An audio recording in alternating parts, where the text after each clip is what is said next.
రాన్ని మోదుకుంట తాడేపల్లిగూడెం నుండి ఇక్కడ తైలాభిషేకానికి వచ్చారు.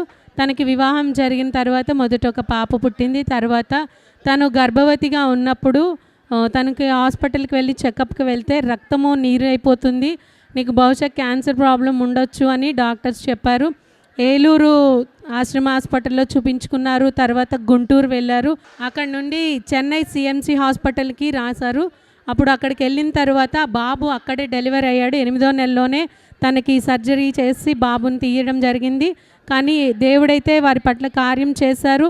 వారు తను గర్భవతిగా ఉండగా వారి ఊరి నుంచి ఇక్కడ తైలాభిషేకానికి చాలామంది వస్తున్నారని విని వారు ఆ తైలం అది తీసుకొని వెళ్ళి తను రాసుకొని ప్రార్థన చేసుకున్నప్పుడు దేవుడైతే వారి పట్ల కార్యం చేశాడు. అసలు తను డెలివరీ అయ్యేటప్పుడు అయితే ఎవరో ఒక్కరే బ్రతుకుతారు, ఇద్దరు ఉంటారని చెప్పలేమని డాక్టర్స్ అన్నారు. కానీ దేవుని దయ వలన ఇద్దరు ఇప్పుడు క్షేమంగా ఈ తైలాభిషేకానికి వచ్చి సాక్ష్యం చెప్పుకోవడానికి దేవుడు సహాయం చేశారని వారు చెప్తూ ఉన్నారు. దేవుడు వీరి జీవితంలో చేసిన కార్యం బట్టి దేవుని నామానికి మహిమ కలుగునుగాక. ఈ సాక్ష్యం దేవుడు దీవించునుగాక.